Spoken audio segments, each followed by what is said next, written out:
سڵاوتان لێبێت لە نۆ رادیۆ لەگەڵ چاوانە ئاتینەوە لاتان پیرۆزبایی ڕۆژی جلی کوردیتان لێ دەکەم. کوردم زمانم کوردیە، من خەڵکی کوردستانم، بە کلتور و جلوبەرگم جیاوازە نیشتیمانم.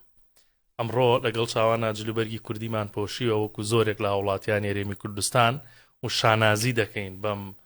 جلوبەرگە کوردیانەوە. هیوادارم هەر لە خۆشی و لە شادی و بەخۆشی ئەم جلە کوردیانەی کە ئەمڕۆ سۆشیال میدیای داگیر کرد بوو، خەڵک بەجارێ لەبەری کردبوو لەبەری بکەینەوە. ئەم گۆرانەی نەرمەندەی بالیش گۆرانەیەکی خۆشە و ڕێک بۆ کاتی خۆی کراوە. چاوان جلەکان زۆر جوانە ماشەڵڵا، پیرۆزی بێت. تۆ شەروەها ئەوزانم یەکەم جارتە جامانە و کڵاوش یەکەم جارمە جامانە لە سەرکەم، بەڵام جلی کوردی بە بەردەوامی ینی لە بۆنەکانە بە تایبەت لەبەر یەکەم. زۆر باشە. سڵاوکە خۆم بکەم. سڵاوم بیرجوو، سڵاوتان لەبێت، ڕۆژی جلی کوردیتان پیرۆز بێ. زۆر دڵخۆشم ئەو جلانی کە هەمیشە حەزم لێتی، هەمیشە حەزەکەم بپۆشم، ئەمڕۆ بە ئیسراحەت پۆشیمە. ئەمێ باسێکی جلی کوردیتان بۆ بکەم. جلی کوردی وەک بەشێکی گرنگ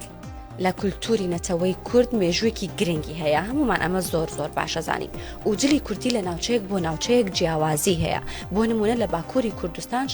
بە شێوازێکە دوورێ و قوماشەکانیان دوورینەکانیان جیاوازن لە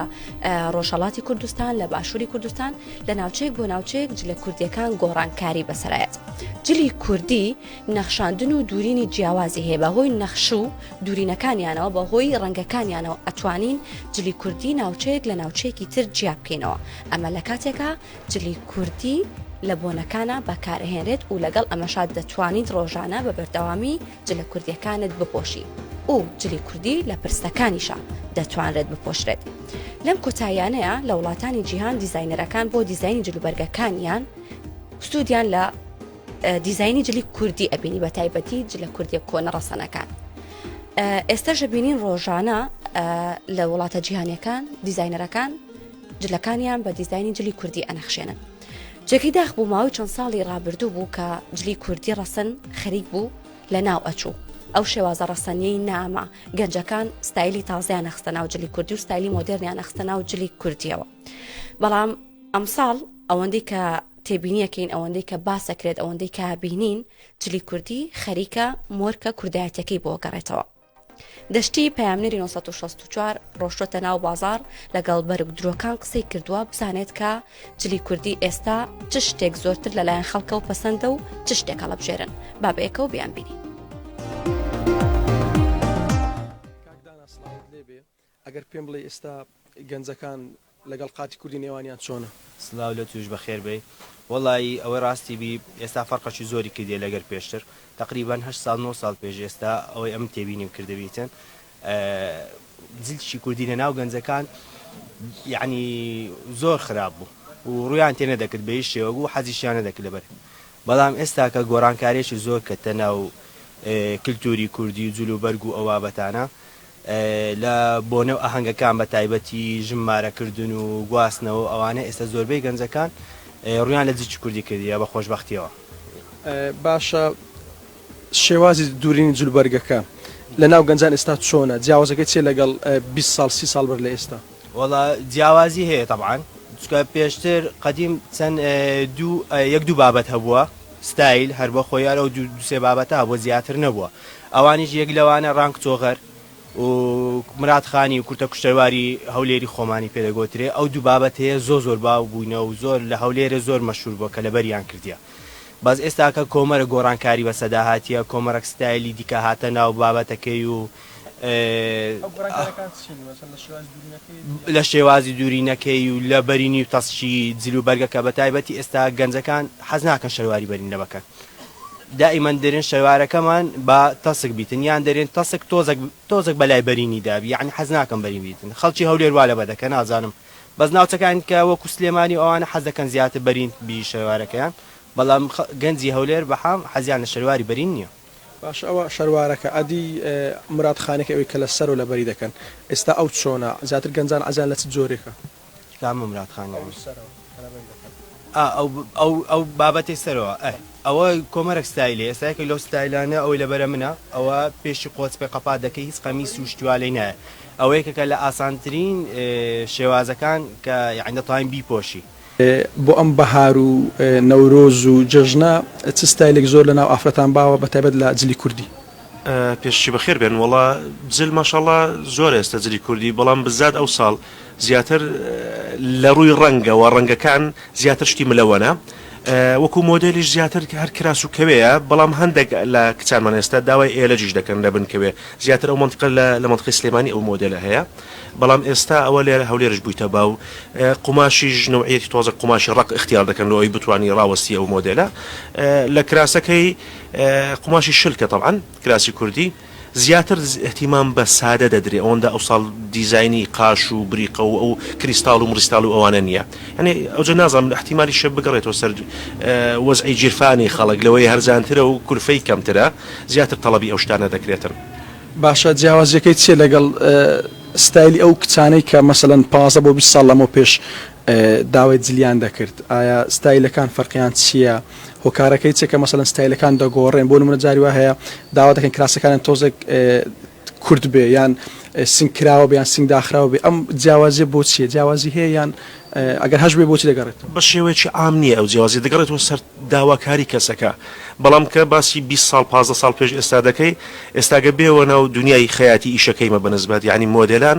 مۆدلی جلی کوردی تقریبا دەتوانێت بڵێم وا دەگەڕێتەوە لۆ ساڵانی هەشتاکان دووبارە دەبتەوە یعنی ئەوانە تەڵەبی پێشوو دەکەن حتا لە ڕووی ئیکسوارا توشتیوا کە بەکاردێن لەگەڵ جلی کوردی هەمووی ساڵی هەفتە و هەشتایەکانە بزات سلەیمانی یعنی ئەوە زۆر باوە لەوێندەر ئی هەولێرش بەڕاستی زەوقیان جوانە لە ڕووی جلی کوردی ئێستا دەتوانم بڵێم شکاچیمان هەیە مۆدل بە بڵند کراسەکان دەکەنە کەسڕێی و ئەوانە لە هەولێر ئێستا دێن مەسەلەن داوای منطقەی فستانی منطقەی دووهەشێ دەکەن لە باتی کەوێ بەکاری دێنن ئێلەج یعنی مۆدلات زۆرە دەتوانین چەند شتێک نییە بڵێم بریتیوی بڵێن ئەوە 1 2 3 4 کۆیکەوە زۆر مۆدلە چاوان مۆدلی جلی کۆناتۆتەوە کۆ و بەرگدورش باسی ئەم جلانی تۆ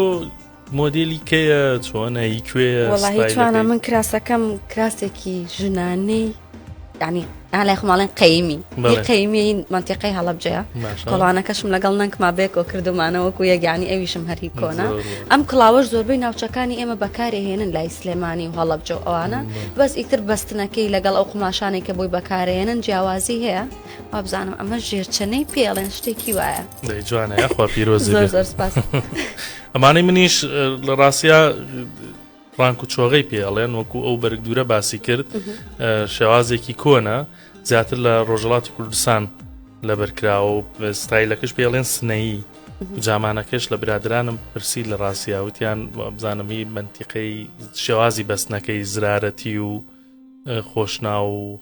ئەو منتیقانەیە وتیان لەو شەچێ لە خانەدانە دەوڵەمەندەکان بی وەڵایەتی خۆ هەروەلەوەکی باشە ئێمە بەردەوام دەبین لەسەر بابەتی جلی کوردی ئەمڕۆ کۆمەڵێک منداڵ کۆمەڵێک قوتابی لە یەکێک لە قوتابخانە ناحکومیەکانی سلێمانی چالاکیەکیان کرد گۆرانی کوردمی هونەرمەند ئەیوب عەلی و گارە سازگاریان وتەوە بوو بە ترێن لە سۆشیال میدیا زۆر دەنگی دیایەوە زۆر بە جوانی گۆرانەکان بۆ 1964 شوتووە و قسەیان لەبارەی و بەرهەمەوە کرد کە چۆن لە ئەم ڕۆژەدا وتویانەتەوە ما پێکەوە بینەریان بی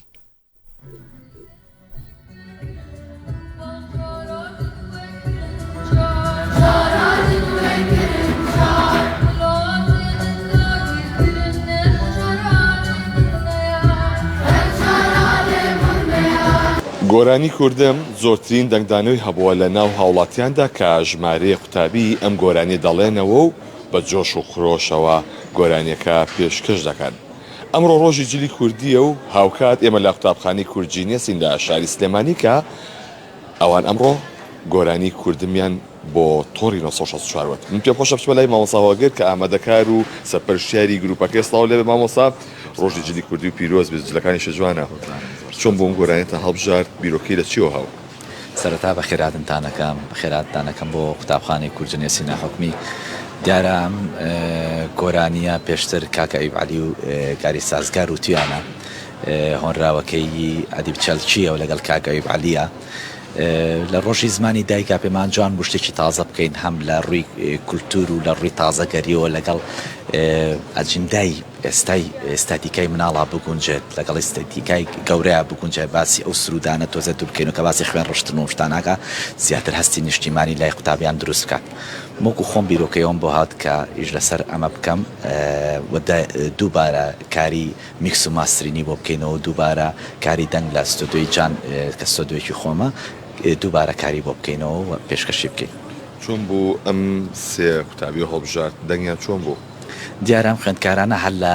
قۆناغی سەرەتایی و باخچێوار خوێندکاری خۆم بوون هەموو خوێندکارەکان ڕەنگ و توانای دەنگیان ئەناسم دیارە زۆر قوتابی تریشمان هەیە کە بەهرەمەندن بەڵام خۆ دەزانی کە زاراوەکانی کەیتیا بووکو زاراوەی کرمانجی و زاراوەی هەورامیشی بۆ ئیزافاکەین ئەو خوێندکارانە هەڵبژێراون کە توان بە شێوەیەزێکی جوان و ئەکادمی توانای ڕەنگی دەنگیان لەگەڵ کرمانجەکەیە بگونجێ لەگەڵ دەنگی سۆرانیا بگونجێکە لەگە وشەی سۆرانیا بگونجێ بۆ شێوازە بژار دەکراون. زۆر سپاس بەڕێ سامتێ خۆش بچمە لای قوتابیەکان خۆیان سڵاو لێ بێ چۆن زانی و دەنگی خۆشە چۆن بوو بەشداری کرد؟ والله لەگەڵ مسەرۆگر زۆر پراکتسمان کردووە هەموو ڕۆژێک باشتر و باشترە بین. بەڵێ بەنیاز گۆرانیتر بڵێ؟ بەڵێ بەس وەڵا نازانم بە کوردی بەس ئەیزانم بە ئەنگلیزی. بە ئینگلیزیش گۆرانی هەڵێیت؟ بەڵێ زۆر سپاس بۆ تۆ یەکێکی لەوانەیە کە بە سۆرانیش و بە کرمانجیش گۆرانێکاڵی خورس نەبوو بە کرمانجی؟ سەرەتا بەخراتێکی گەرمی کەناڵەکەکەم و بەستا بە ناوی ستافی کورجینێسەوە زۆر بەخراتنتانەکەین ڕاستەکەی کەمێک قورسە بۆ کەسێکی سۆرانی کە بتوانێت شێوازی کرمانجی سەر و بڵێتوانێ بەڵام مامەسا هۆگر خۆشحاڵانە ڕۆژ لە دوای ڕۆژ پراکتیسی زیاتر پێکردین تا لێەوە بووین بە شێوی ئەم گۆرانیە و بتوانین بە پێشکەشی ئەوەی بکەین. بەنیازی گۆرانیتر بڵێ؟ ئیشەڵڵا پرۆژەی زۆرتریشمان ئەبێ و بەڵێ بە گۆرانی بێش؟ وڵاهی تۆزە گۆرانی بێش باشترین ڕێکارە بۆ من لە بەرەوەی هەم خۆشم تیامایە و هەمیش ئارۆزی مناڵیە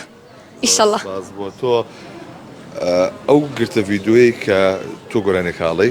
زۆرترین کاردانەوەی هەبووە کاتێککە خۆتە بینی چه هەستێکەیە؟ وڵاهی یەکەم جار ها شۆک بووم بەس دووە زۆر لەم خۆش بووە ها کۆمنتەکانم بینی بەسانێ کۆمنتی تیا بوو ئەنەوە لەسکۆ بۆ کردووە ئیتر بەس خۆش بوو بەچیت یانی هەستێکی خۆشمە بوو. هاوڕەکانت چیان پێوتی؟ وڵاهی هاوڕەکانم هیچ وتیان جوانت کردوتە وتیان دەنگ زۆر خۆش بوو وتیان سەرکەوتو بیترەها چی لە داهاتووە چی بکەیت؟ وڵاهی لە داهاتووە وەکو چی؟ وەکوەکە گۆ بەرهەمیترێ هەبێ گۆرانی تر بڵێ گۆرانی تایبەتی خۆتە هەبێ؟ وڵاهی ئینشاءڵڵا خوا بکاتە قسمەت ئینجاکە هەروەڵا بەس بە تەمای گۆرانین بێژ نیم حەز لە گۆران بێژ نەکەم. واتە ناتەبی بە گۆرانی بێش؟ نامێ. زۆر سپاس بۆ تۆ. بەڵێ ئەمڕۆ ڕۆژی جلی کوردیە و هاوکات لە قوتابخانەی کورجینیەس ئەم گروپای کە لە قوتابیانی قوتابخانەکە پێکێنراوە گۆرانی کوردمیانوتەوە کە لە ڕابردوودا هونەرمەند ئەیوب عەلی ئەم گۆرانی وتوتەوە لەگەڵ چەند هونەرمەندێکی دیکەدا بۆیە ئەمان هاتوون گۆرانەکەیان جارێکی دیکە دووبارە کردوێتەوە با بەشداری ئەو چەند قوتابیە و ژمارە قوتابی دیکەش وەکو کۆرس و ژەنیاری داف. جا کە لە ڕۆژێکی ئاوایە بەرهەمێکی ئاوا بینی کۆمەڵێ قوتابی جوانی بەجلی کوردی ڕازاوەوە بەرهەمێکی واڵێنەوە بە حەماسەوە چەند دڵیان پێخۆشە دڵی هەمووان خۆش دەبێ بەوە یاخوا هەر بەردەوام بن و دەنگیان خۆش بێ و لەسەر ئەو ڕیتمەی خۆیان چالاکی لەم شێوەیە بکەن. بابەتی جیاوازترمان کوڕە کوردانەکەی 1964 کە هەم پرۆگرامێکی هەیە ناوی کوردانەیە کە دەسەبات بۆ کۆمەڵێک بابەت کە ڕەنگە زۆر کەس ئەو کوردایەتێ لە ناخیابێ بەڵام نەوێرێ باسی بکە ئەم زۆر بە جوانی ڕوونیەکاتەوە هەر لە مێژووەوە هەتاوەکو بابەتی ئەم سەردەمەش بۆەوەی کە گەنجانمان بەشێکی بەرنامەکەی من حەزەکەم خۆی باسیکە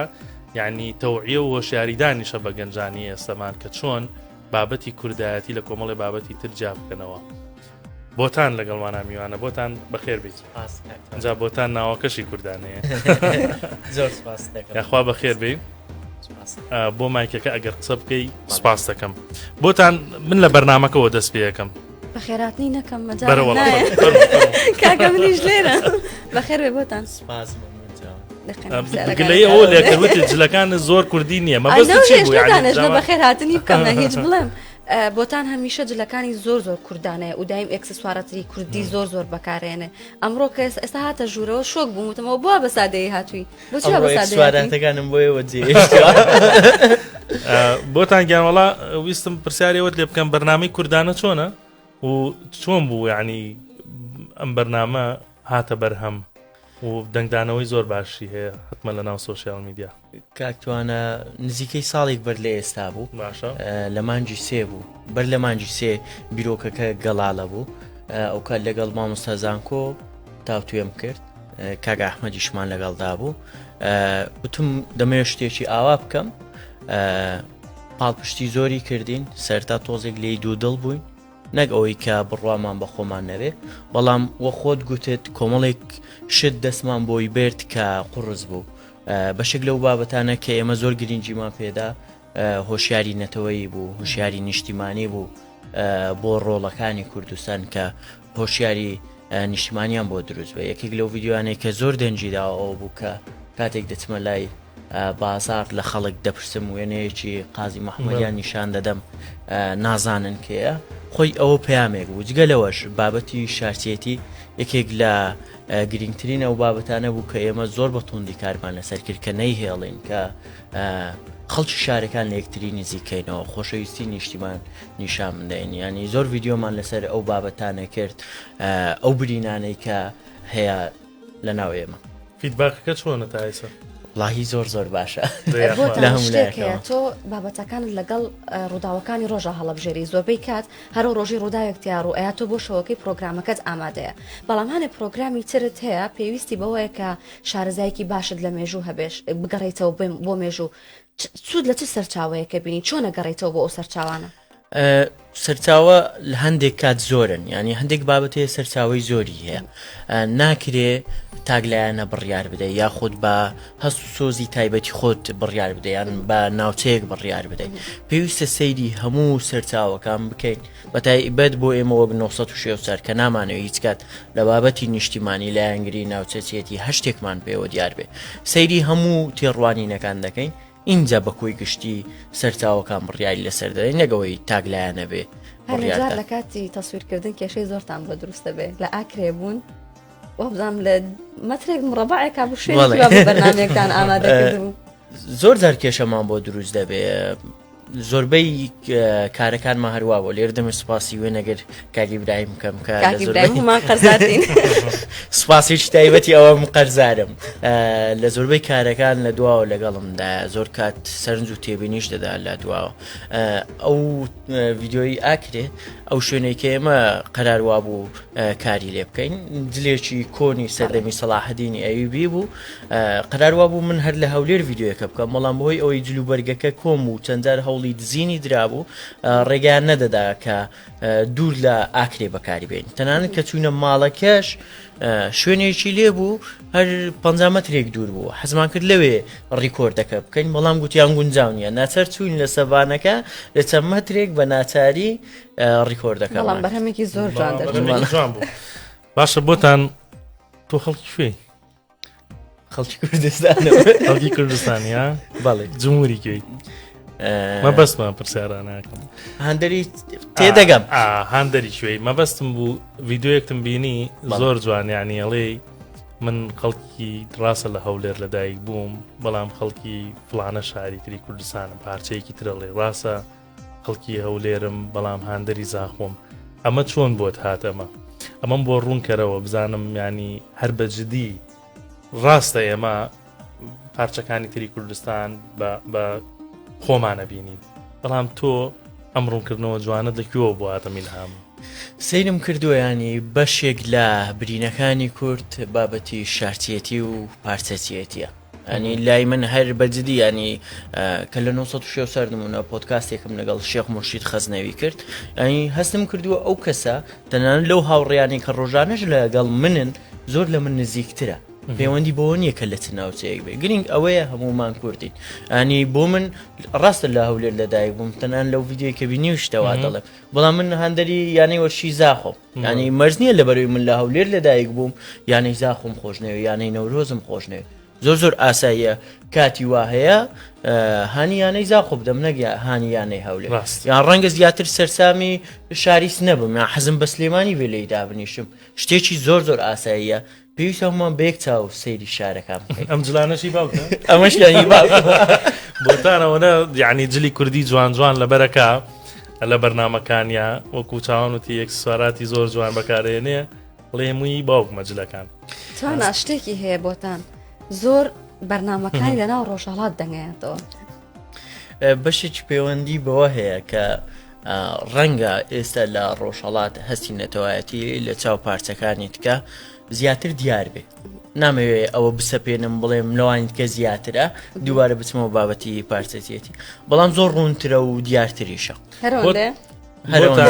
خەڵک و گەنجان ئێستا ئەم پرسیارە لە تۆکەم چکەوە بزانام جارێکیش باس کردووە بڵێن بۆ من بۆ پارچەکانی تر ڕۆژهەڵاتی کوردستان یان کوردستانی ڕۆژهەڵات باشووری کوردستان یان کوردستانی باشوور ڕۆژاوای کوردستان یان کوردستانی کامەی دروسترە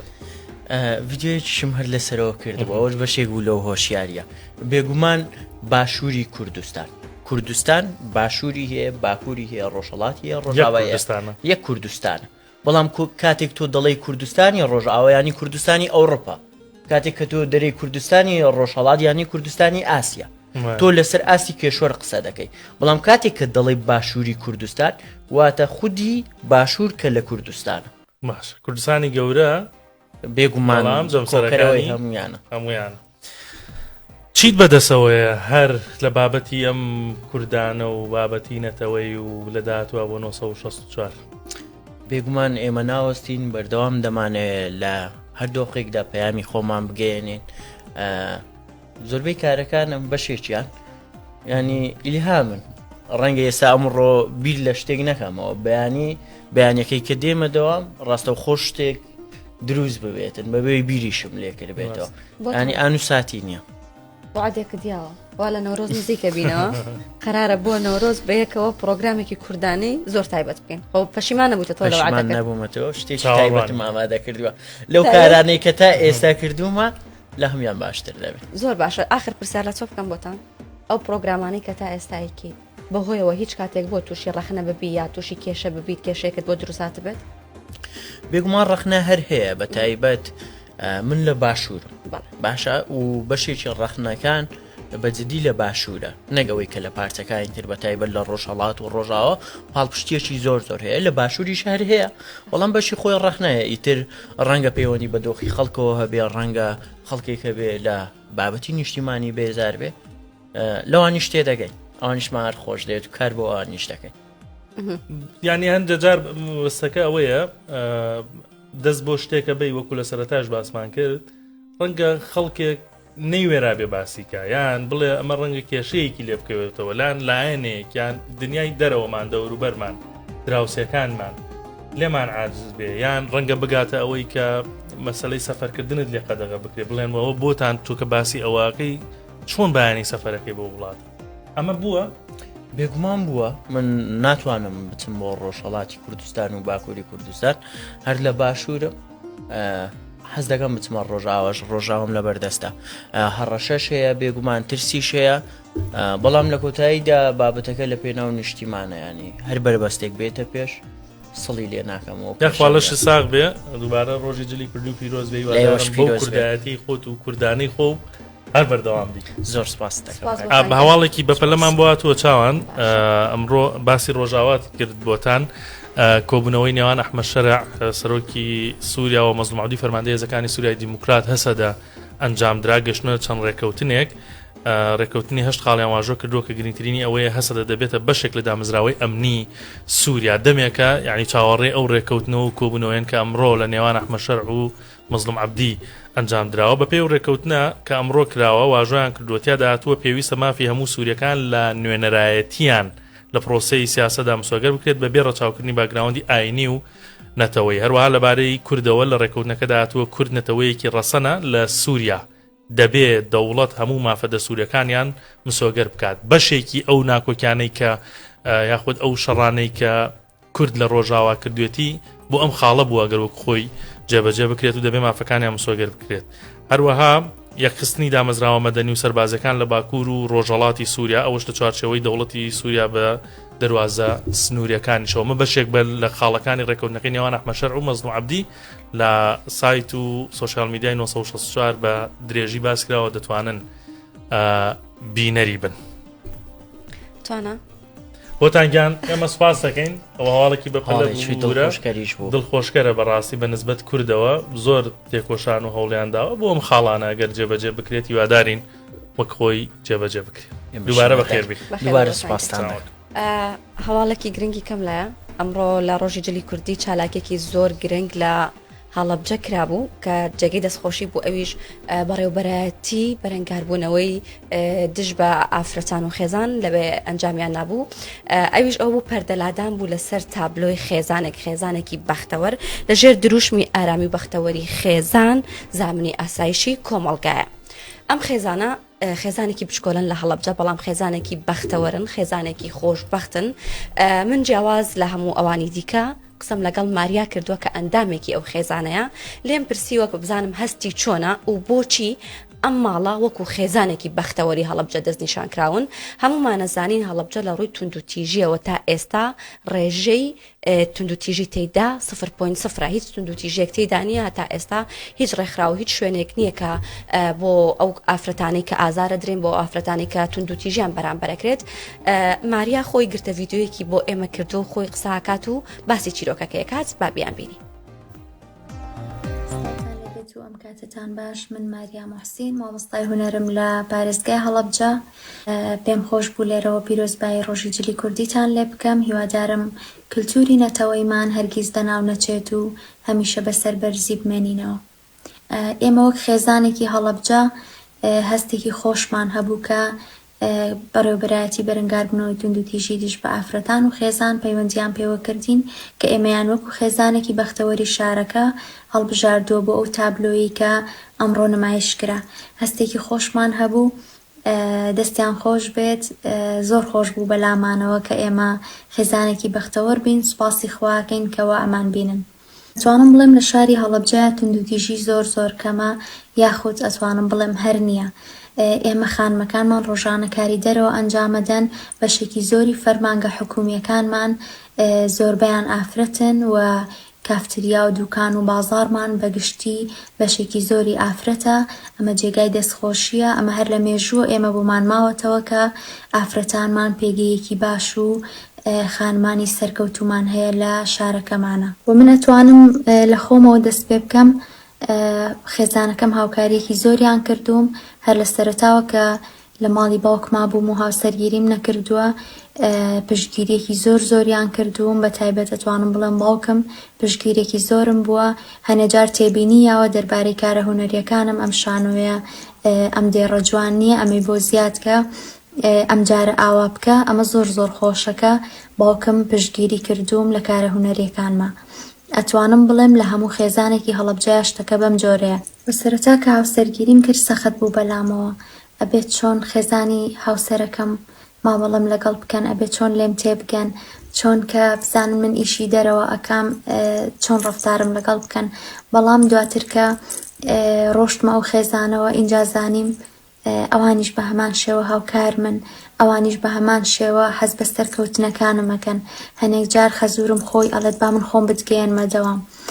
ئەمە هەستێکی خۆشە هاوسەرم بە هەمان شێوە هاوکارێکی زۆر باشمە سوپاس یەکەم لێرەوە پێم خۆشە سوپاسی خۆم ئاراستەی بەڕێوەبەرایەتی توندوتیژی دژ بە ئافرەتان و خێزان لە شاری هەڵەبجە بکەم کە ئێمەیان هەڵبژارد بۆ تابلۆی خێزانێکی بەختەوەر لە شاری هەڵەبجەیە دەستیان خۆش بێ و سوپاس بۆ 964 کە ئێمەیان بەسەر کردەوە.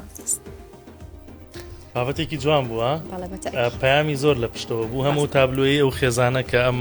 خاتونیان قسەی بۆ 964 کردووە کە ڕەنگە هاندانێکیش بێ یەکگرتووی و یەکگرتن و ئاسوودەیی خێزانەکان لە ڕێگەی تابلۆیەکەوە لە دەروازەی شارە گرنگە زۆر و هەڵەبجەش موهیمە بەڕاستیان هیچ توندوتیژێکی تیا تۆمار نەکراوە هیوادارین هەموو شار و شارۆچکەکان بەو شێوازە لە ئامارەکانە باسکرێن کە هیچ توندوتیژیەک بەرامبەر بە ژنان و هیچ توندوتیژیەکی تریش ڕوونەداتیاندا. بابەتمان ماوە بۆ ئەم شەو بابەتی جۆرا و جۆر دەچنە لای پامنێرمان وەکو دەزانن یعنی شەوان کەشی شار و شارۆچکە جیاوازەکان دەگوازینەوە بۆیەوە کە لە شەوانی ڕەمەزانە چی جیاوازیەکیانەیە و هاوڵاتیان دەچنە دەرەوە ئەم شەو لە کۆی دڵگیرە بین پامنرمان گۆڤەن چۆتە قشڵە لەوێ قاوەخانەی لێە و هاوڵاتیان و گەنجان کۆ دەبنەوە تا درەنگانی شەو بە یاریکردنی کوردەواری شەوەکە بەسەر دەبن. گۆڤەن سڵاوت لێبێت ئێستا تۆ لە قشڵەی کەشەکە چۆنە جەوی ئەو خەڵکە چۆنە دوای بەربانگ هاتوونەتە ئەوێ؟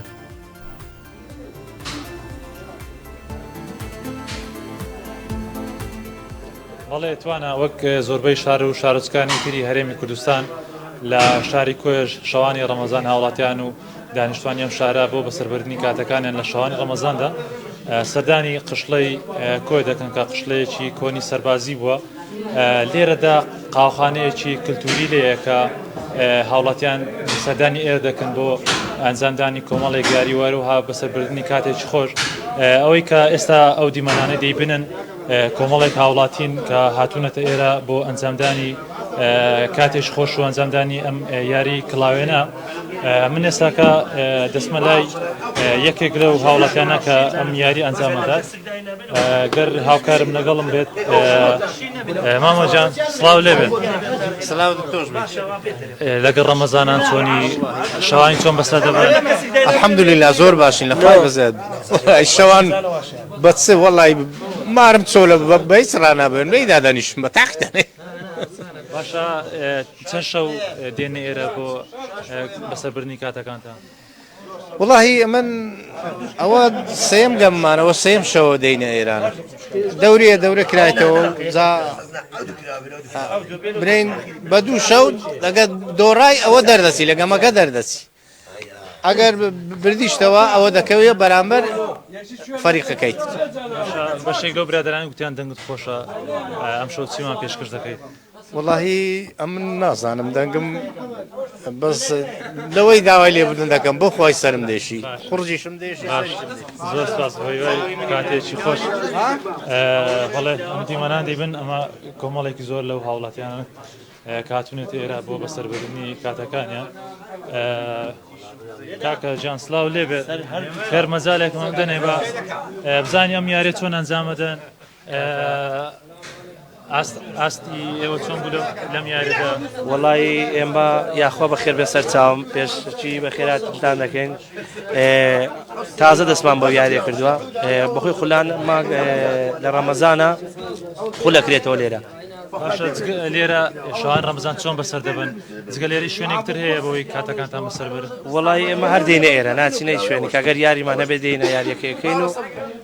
ئەگەر ببینەوە بدۆڕین ئەڕۆینەوە ماڵ. باشە ئەم یاریە چۆن ئەنجامە درێەوە ئەو کەسێک کە یاریەکە ئەنجامەدا تا چەند شارەزایی دەور دەبینێن لەم یاریەدا؟ وەڵی ئەوە خۆی یاریەکە 6 کەس بەڕێوەیە با هەر تیپی بەرامبەری 6 کەسە ئەوەی دایەگرێ هەی شارێتەوە ئەگەر شکل لە دەستی هەبێ بینەوە شکیشی لە دەستی نەبێ ئەوە ڕواون. چەند تیپن کە لێرە هاتوونەت ئەم یاری؟ وابزانم 12 تیپین 12 تیپن بە دوو گەمە سقوت دەبێڕێتەوە. یارێکتان بردوتۆیان؟ یاریمان دۆڕاندووە یەک یاریمان دۆڕاندوو و دووشمان بردێتەوە. زۆر سپاس بەیوای کاتێکی خۆش. بەڵێ وەک دەیبینن ئەمە لێرەدا دوو یاری ئەنجامەدرێت. ئەمە گروپێکیان ئەمەش گروپێکی تریانە. من دەمێ وسمە لای ئەم گروپە زانم چەند یاریان ئەنجام داوە و چەند دۆڕاون. مامەجان سڵاو لێبێ ئەم کاتت باش لەگەڵ ڕەمەزان چۆنن چۆن دەگوزارن؟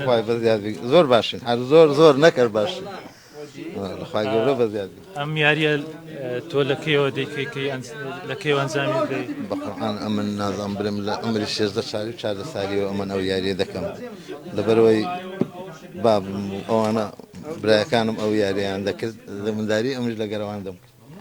ئەوەندەی کە بە تەمەنی خۆت بیرت بێ شەوانی ڕەمەزانتان بە چی بەسەر دەبێت؟ بەقورئان قەدیم تەلەڤیزیۆن نەبوو هەروە بێتەوە ڕادیۆ نەبوو ئەو گەمانە بوو دومینە کەمتر بوو هەر گەمەی کەرەمەشتانی زۆر هەبوو. ئاستە چۆنە لەم یاریدا تا ئێستا چەند یاری بردوتەوە؟ یەک یاری. چەند یاریتان ئەنجام داوە؟ ئەمەوە دووەمین یاریە. یەکیاری بردەوە لۆ لێدا باش زۆر سپاس بەیوای کاتێش خۆش و بردنەوە یاریەکە بەڵێ وەک لە دیمەنەکان دیارە دەیبینن قەرەباڵغێک زۆر لێرە هەیە و جگە لەوەی ئەم یاریە لێرە کڵاوێن ئەنجامەدرێت وارەها لەم لاشەوە یاری دۆمینە ئەنجامەدرێت هاوڵاتیانی شاری کۆیە بۆی کاتەکانیان بەسەربرن جگە لێرە چەند شوێنێک ترێ بۆی کاتەکانیان بەسەربرن چیای هەی بە سوڵتانەیە هەروەها دووسایدی شەیدانەیە هەروەها دووسایدی ئازادی هەیە بەڵام وەک دەیبین لێرە قەرەباڵغی زیاتر هەیە توانە ئەمە جەوی خشتە بوو کە من نیشانمدا ئێستا دەگەڕێمە لای ئێوە. سپاس گۆڤند سپاست دەکەم جەوێکی خۆش بوو لە ئەو قاوەخانەی قشڵە یاری کوردەواری و ئەو تێکەڵاوی و ینی بەڕاستی لە زۆربەی شارەکان بزانام ڕمەزانە نەکرێتەوە دەورە بکەیتەوە و یعنی سەرقاڵبی بە یاریکردنەوەوانەوە هیوادارم هەر لە جە و کەشی خۆشە بن چاوان کەش و هەوا چییە بە شارەزای کەژناسی توانە دوێنە شەو باسمان کرد کە بارانبارین هەتا ئەم شەو بەردەوامە بێت لەم شەوتر بارانبارینەوەستێ بەڵام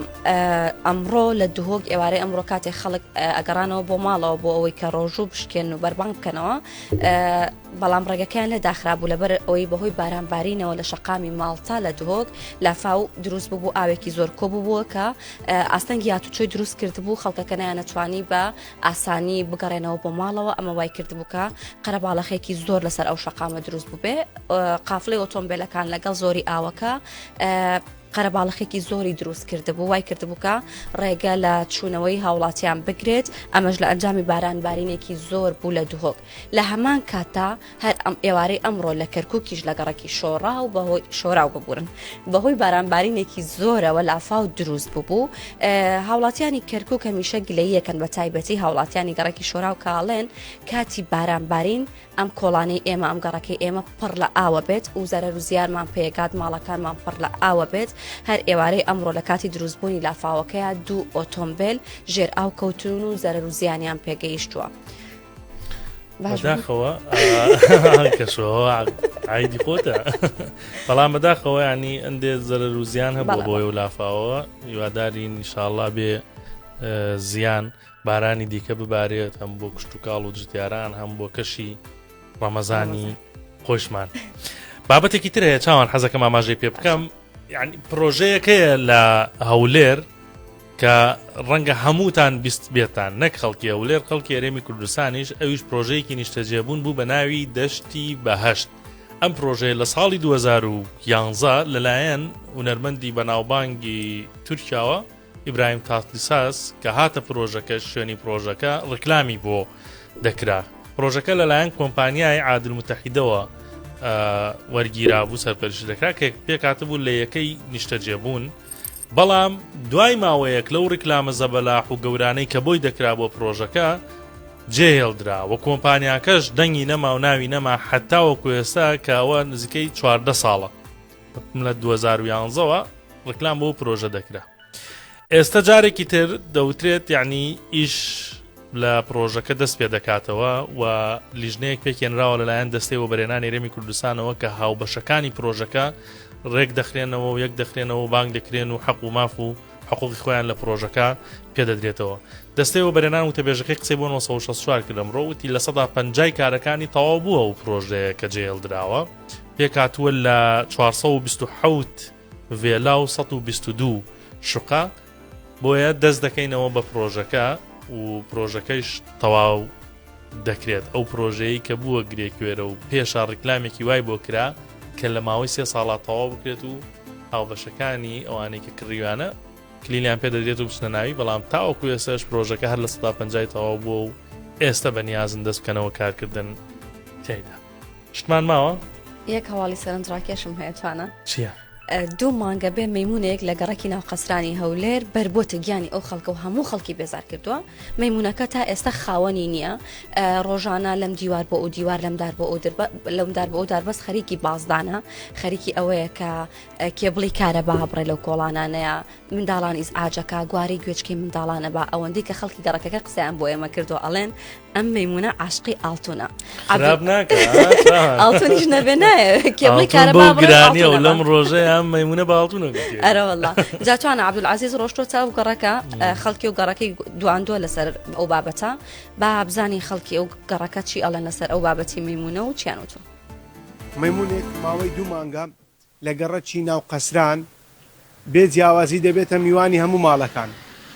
بەڵام تا ئێستا کەس نازانێت ئاخۆ خاوەنی ئەو مەیمونە چێە و بۆچی ئاوا دەسوڕێتەوە بەشێک لە دانیشتوانی گەڕەکەکە باز لەوە دەکەن مەیمونەکە بۆتە بارگرانی بەسەریانەوە و هەموو جۆرە کەلوپەلێک هەرچی بە بەردەستی بکەوێت دەیبات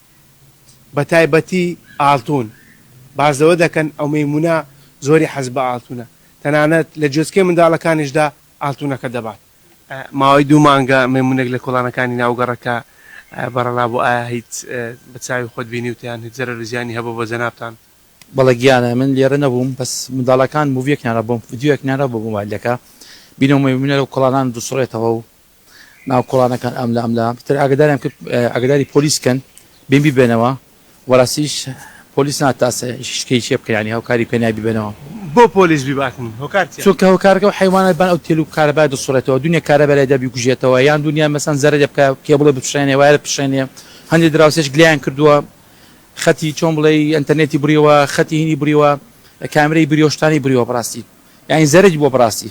بەس بە شێوازێ بگرن یعنی نەیکوژنەوە حیوانە بەڕاستی بیگرن بیخەنە حەدیقەی حیوانەکان زۆر باشترێکە تا ئێستا مەیمونە بۆتە میوانی ماڵیەوە یعنی میوانی ئەمە بە شێوازێک نابان دیوارەکە بڵێ بەڕاستی منداڵەکانش مۆزیان داشتیاندا پێی بەڕاستی تا ئێستا مەیمونەکەت بە چاوی خۆت بینیوە یان بۆت هاتووە یان هاتیتە ماڵێنگۆ هەموو بووە لەسەر وارە خۆی شۆر کردەوە بەدەوام هاتمەوە ناتانم بچمە دەوامش ئاها لۆ بەغاردان بۆ ما ئێستا من غار نەدابا دەهاتە سەر دەمچاوم مەیمونەکە لە بۆ تو هات بەڵێ هیچ جارێکت کاریتە ماڵێنگۆ بەڵێ چ دەکاتم دێ لە پەنجەرە دەرکەم لێ بکەنەوە دێمە ژوورێ داوات چێ داوای چ دەکەی داوای ئەو مەیمونە دەکەم کتات ئەو مەیمونە لێرە ڕابنێن ئێمە هەموو ترساینە وڵی بابەتێکی زۆر زەرنجڕاکێشە بەڵام مادام ئەوە خەڵک گەڕەکەی بێزار کردو حەقە بیبەنەوە بۆ باخچەی ئاژەڵان لەوێ بۆ خۆی لەوێ ئەو هەڵبەزوو دابەزە بکات ئاڵتۆنی دەست ناکەوێت بەدای ئاڵتو ناگەڕێمەم گرانیە بابەتەکانمان ئەم شەو تەواو بوو تاسبەی شەو لە نۆڕادیۆ دێنەوە لاتان بە کۆمەڵی بابەت و بورگەی جیاوازەوە خواتان لەگەڵ هەرشاد